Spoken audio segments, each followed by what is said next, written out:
Guys, welcome back. This is boy again, Adamslink. How you guys doing? Welcome back to another crazy video. Please try as much as possible as usual to like this video, comment, share it on the platform. Follow me on Instagram, Twitter, Facebook, adamslinkmedia. Make sure you subscribe and click the bell notification to get updates anytime, any day I upload. And meanwhile, good morning, good afternoon, good evening, depending on where you are watching this video from. Today is 28th April 2021 and 16th day into Ramadan. So Ramadan Kareem to my fellow Muslim brothers and sisters out there. Firstly, guys, I want to talk about this headline. According to it, they said 30 Nigerians suspected black house mafia gang members arrested in Italy for crypto crimes. Another headline said the Italian police say they arrested 30 Nigerians suspected to be members of the black house mafia gang that have been operating in different parts of the country. Then BBC News World said Italian police arrested 30 suspected members of Nigeria black house mafia. That is the headline. BBC, CNN, and a lot of others big outlets, news outlets out there. So the thing is that, see, why will you as a Nigerian leave this Nigeria, have that slim opportunity that millions are looking for, slim opportunity to leave Nigeria? You left Nigeria all in the name of going to another man's land to start forming this black house mafia, black house courtesan. You left Nigeria all in the name ideas to go and destroy another person's home with your atrocity. A very slim opportunity many Nigerians are looking for, they don't get. You guys who have that slim opportunity, you will live here, you go outside, be so carried away in the sense that you start forming this. Come on, man. Black house left Nigeria, go to Italy and start doing black house there. Like, to what gain? Now, see, all the headline you see, they keep mentioning Nigeria.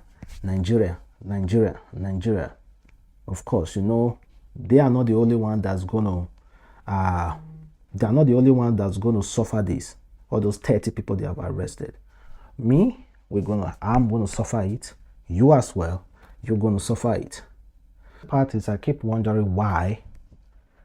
If I have the chance to interview those people, I will ask them, like, why do you think you need to be in a group, in a gang, black house for that matter, to succeed in abroad? Like, why do you think you need to be in that kind of group? Because I've actually seen people, I've spoken to a lot of guys out there. They will tell you the best way that you can succeed abroad is to stay out of trouble. The best way that you can succeed abroad without even having papers is to simply lay low and stay out of trouble. Don't affiliate with any gang, nothing, just keep doing you. That is the best way that you can succeed abroad. You can even stay there up to 30 years without papers and nobody will even notice. You know, we're having this deep insecurity issue in Nigeria. It's something that we are all battling currently. And firstly, here is TV reporter Morayo Afolabi. She said, "What were we thinking? I did not vote for anyone, but I foolishly believe in the change matter. Little did we know it was a retrogressive change, which our leaders had discussing and condemning the insecurity. More people are dying per minute. How do we stop this domestic terrorism? Any right-thinking, sincere and straightforward leaders in Nigeria today should do the honorable thing by resigning. You are not suitable for office at this time. Let all the principal officers step down." Shikina. On the show today, someone observed that our president is looking so much healthier, fresher, and happier than he did in 2015. Does that mean our current predicament brings him joy and happiness? Does he finally feel accomplished? Is this the Nigeria of his dream? Just thinking. I watched the latest video from the kidnappers in Kaduna. My heart was indeed bleeding. What are their parents going through? Unimaginable. Has Buhari seen that video? How does he sleep? Yeah, someone noticed that our president Muhammadu Buhari is getting fresher, like he's happy, smiling. Someone noticed that our president Muhammadu Buhari is getting fresher, he's smiling the most. Like, you should check Muhammadu Buhari when as far back as 2015 and check him now. You see, like, he's really healthier now. Then that's why he's asking, is it that our present situation brings him joy, makes him happy, or is it that he's really, really troubled? Well, that is a question. And meanwhile, Davido yesterday just simply wrote, he said, God help Nigeria. At this point, we are all tired. Seriously, I am definitely tired of talking about this. And I know you are definitely tired of every day listening to all this insecurity, corruption, police brutality. So many things, guys, wrong with this nation. Like, nothing, absolutely nothing is working. And also, guys, let's go forward. And here is what Lai Mohammed said about insecurity in Nigeria. You know, Lai Mohammed is one of the ministers. He's the minister of information, and of course, he's so bent in making sure he defend Mr. President by all means. He said, we are suffering consequences of 1975 coup.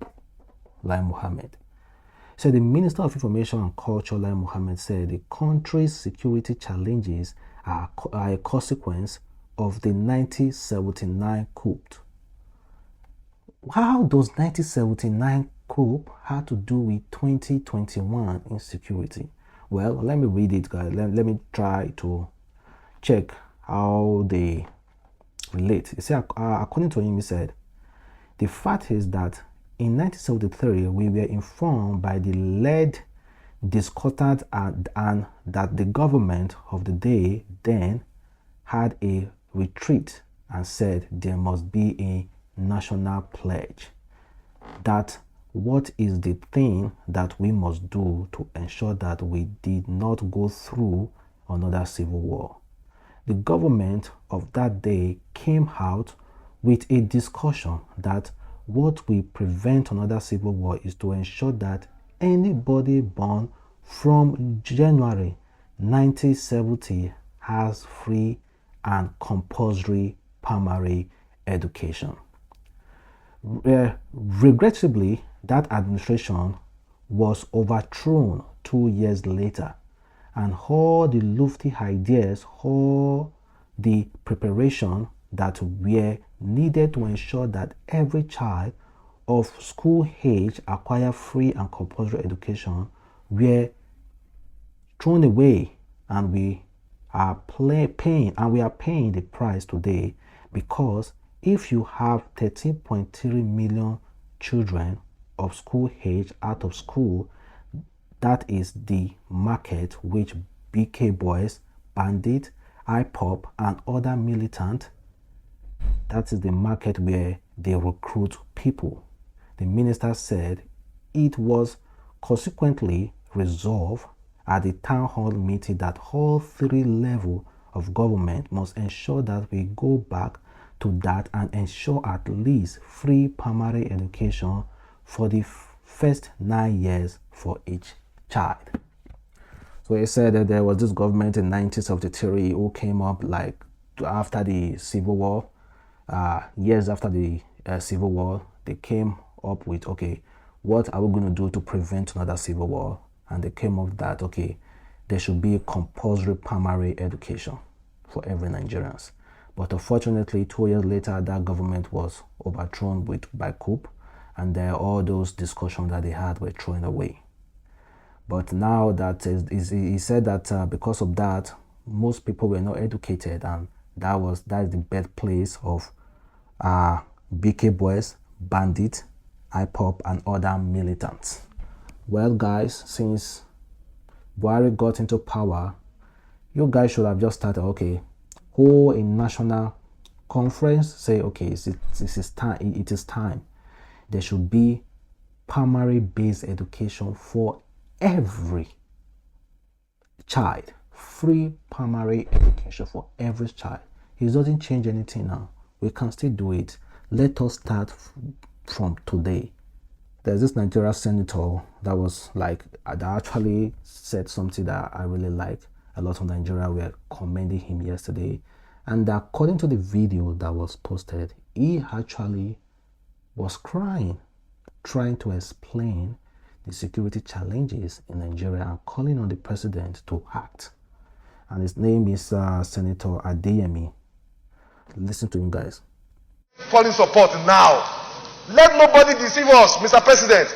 A lot of billions of naira have been voted for security services. Nothing is coming out of it. We wouldn't wait until our nation gets bombed. Let us shout and call for falling support.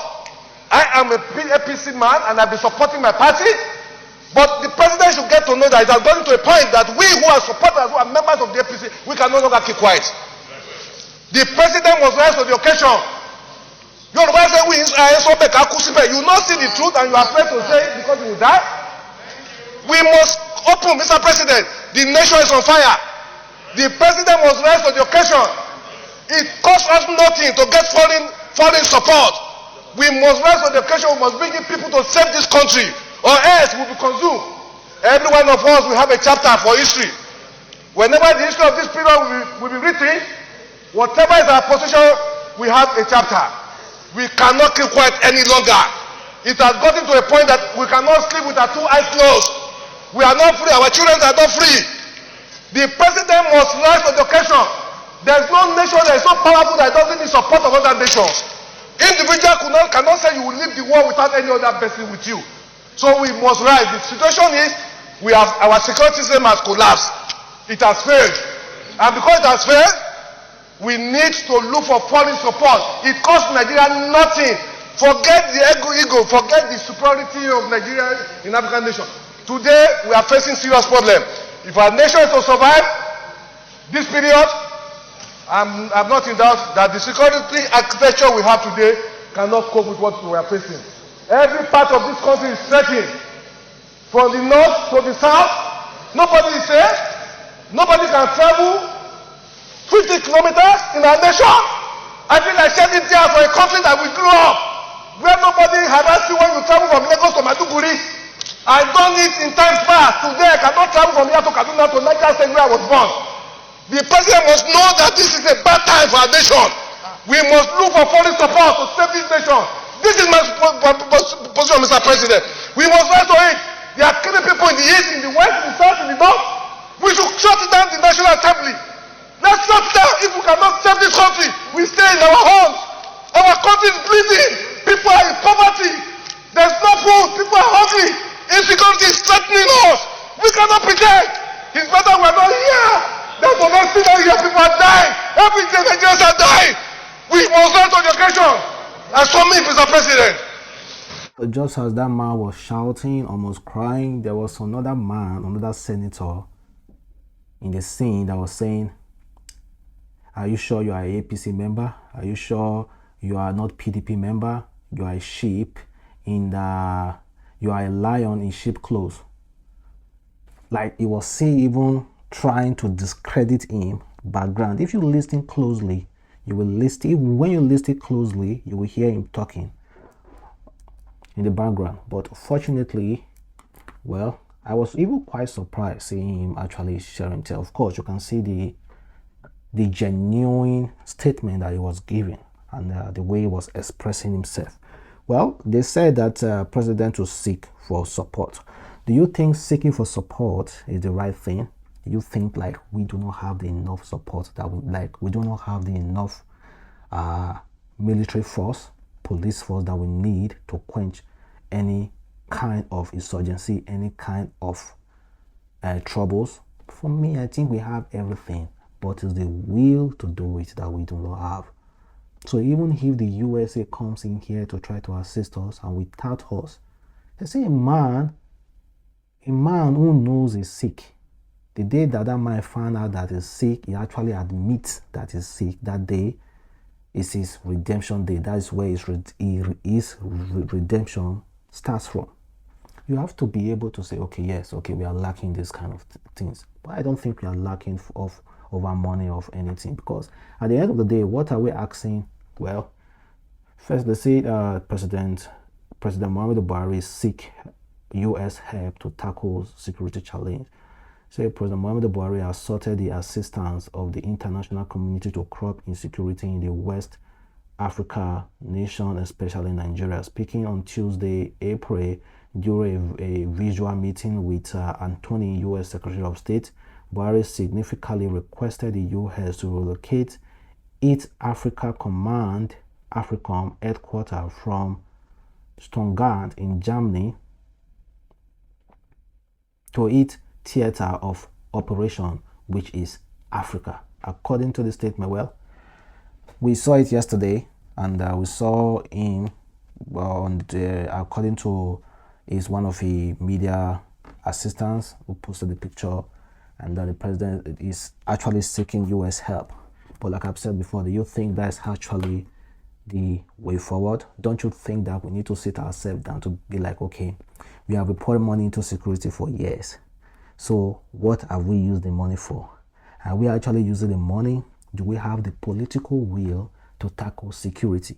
I think that's the first question. I don't know if you guys are relating with me, because I think Nigeria got everything to quench any kind of insurgency, but I think the will to do it, even hence SARS, police, we are still facing police brutality. If there's no will to do that, I don't understand, guys. Well, I pray for protection for myself, and I pray for protection for you guys who are in Nigeria, because even myself here, we're afraid. Like, I don't know what will happen tomorrow. That is how bad it has come, guys. And meanwhile, our Benue State governor, this man has been crying to Mr. President over this recent, always occurring Benue State fight and killing. And this state governor, honestly, I would love to play the whole video, but no, I will just play like 2 minutes of the video. It's like so. Goes around because these are Fulani men doing the same thing. As I said, they want to take over our land. If not, what is the excess? You send people away from their farms, and here they are in IDP camp. You come and kill them. What else do you want me to say? Buhari, if you were the governor of Benue State, what do you want me to say? You must arise and do something to stop it. They are your kinsmen. Call them and tell them this is enough. This is being taking us for granted too far, and this will not be accepted. I know the implication of telling people to go on self-help, and I want to repeat my call that if you are serious on this security matter, Mr. President, allow us to buy AK-47 and face it. That is what I said. Give us license so that we too can face them. You have armed your brothers. You have armed your brothers, and you have disarmed us. I saw somewhere where security men arrested those people who had cutlasses, who had swords, who had this thing, because they are from Benue State. How about the Fulani men? You know where they are. Go and disarm them. You give an order. Your defense minister will reverse the order. What kind of a thing is that? This is very, very sad. President Buhari, we are not asking you to protect us because we want favor from you. It is your responsibility, and you must arise. All this one getting your heads to speak on security matter, it is wrong. You must stand up and address the nation and declare emergency on security. Call a security summit, bring all of us together, and let us agree. And you must be sincere this time, not just playing on us. This is too far. Enough is enough. If you want to kill us, come and kill us. Then we know that you were elected to kill all of us, and you have killed us. We're ready. I'm ready for them. I'm 60 years. I'm ready to go. If you must come and kill us, come and kill us. Come and kill me. Because I cannot be presiding over 10 people. This is enough. And that is Governor Samuel. Honestly, guys, see, when the governor comes out and tell you we are not safe, who am I? Or who are you to say Nigeria is safe? A whole governor coming out to say we are not safe and that we don't have a government. Then who am I to say we have a government, and who are you to say we have a government? That is a governor. That is a governor making clear accusation against the president, saying that the president is harboring Fulani. That is not me saying it, it's the one saying it. A governor. So guys, meanwhile, this one is coming from a very popular Nigeria pastor. Pastor Kumuyi, he said, "Don't give up. Nigeria will fly again." So the founder and general overseer of the Deeper Christian Life Ministry, Pastor William Koyemi, has urged Nigerians not to give up on the country, saying Nigeria would fly again. He said, "What God does for an individual, He does it for the family. And what He does for the community, He can do for the country. The point is these people that received this divine touch, they did not give up, did not think it's all over. They knew that God can still do something. The country would have to adopt that same mindset and know that whatever we are going through, stop accusing this and accusing that, while we are pointing accusing fingers. We are trying to say, let you be on your own and let me be on my own. Let the East go and let the West go and let this one go." If we are thinking like that, we will not expect a solution God wants to give us. But when we have hope, and we know yet we have gone through some deep waters, things are going to change. Our God has the possibility to make this change.